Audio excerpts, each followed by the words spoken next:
your number written down the back of my head. I got your number written down the back of my head. I got your number.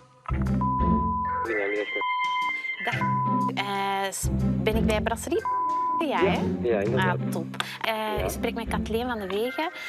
Ik ben een producent van een langspeelfilm van Brik van Damme. Ik weet niet, kent u toevallig die regisseur? Nee, spijtig genoeg. Maar hij is nog niet zo heel bekend bij het grote publiek. Hè? Ja. En we gaan binnenkort beginnen met de opnames van zijn eerste langspeelfilm, getiteld De Keukenmoord. En dat wordt een top-thriller met Kevin Janssens en Koen de Bouw in de hoofdrollen. En daarvoor zijn we eigenlijk nog op zoek naar een restaurant als locatie. Ma. Ja, en onze location scout die is al bij jullie gaan eten en die heeft dat etablissement eigenlijk dan als kanshebber door. Dus zou dat een mogelijkheid zijn? Wordt dat gedaan? Dus ik denk wel dat dat wel gaat moeilijk zijn. Maar om het interieur misschien even te omschrijven, dus u zegt sterrenzaak, dus ik denk klassiek. Het is heel kassevol, ik zal eventjes kleuren anders. Ja, dat is goed. Zwart en goud. Oh.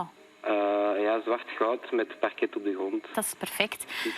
En alles zou duidelijk in beeld komen, de naam. En uiteraard hangt daar ook een vergoeding aan vast. Hè? Ik weet niet of dat er bij jullie ook mensen zijn die een rolletje ambiëren in een langspeelfilm met Kevin Janssens. Ik wel. Ja?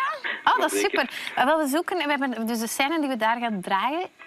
We zoeken nog een ober en we zouden dan zo'n figurant kunnen zoeken, maar ja, jij bent een ober. Ik ga even... De Brik zit hier, is hier juist binnengekomen en die zit nu even naast mij. Ik zal hem anders u even doorgeven dat hij uw stem en zo al even hoort. Hè? Schitterend. Hallo, met Brik van Damme.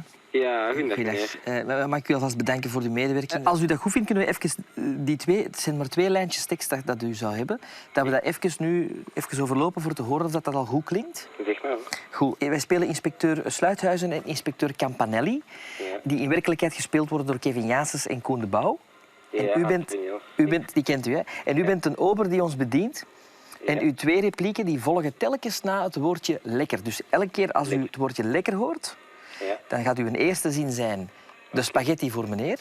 Spaghetti voor meneer, ja. En een tweede zin, dat is eigenlijk maar een woord, dat is smakelijk.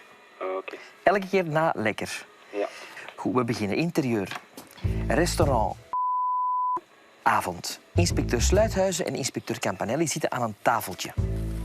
Ik ben blij dat we even weg zijn van het kantoor. Een goed idee van jou om te gaan eten in restaurant in het historische centrum van met toch wel een heel klassiek zwart-goud interieur. Inspecteur Sluithuizen neemt een slok van zijn glas whisky.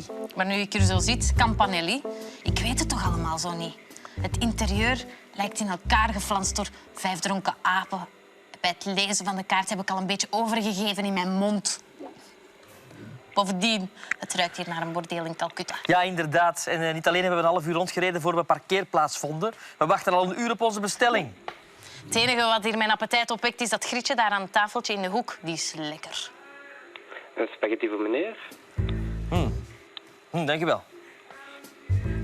Trek de spaghetti op iets die van mij smaakt naar hondenvoer. Als ik me niet vergis, heb ik trouwens net een hond uit de keuken zien lopen. Vind jij dat lekker? Smakelijk. En kut. Maar dat is fantastisch. Dat is heel goed gedaan. Ik bedoel, dat is op het juiste moment, uw juiste zin. En met een inleving van... ongelooflijk. Vond u het zelf zo'n beetje... Ja, maar ik zie het voor mij. Zo. Ja, oké. En ook zo de inhoud van het script en zo, dat gaat op gejuich onthaald worden, zo, de teksten die we hebben gezegd en zo. Dat is... Ja, tuurlijk. Heel erg bedankt. Alsjeblieft. En de groeten aan uw baas. Of... Nee, ik zal het hem zeggen. Oké, dank u wel. Dank je wel, hè. Dag. The boys got ambition. Oh, dat was echt Maar het is niet slecht, hè? Maar nee, Het is echt goed. Fantastisch.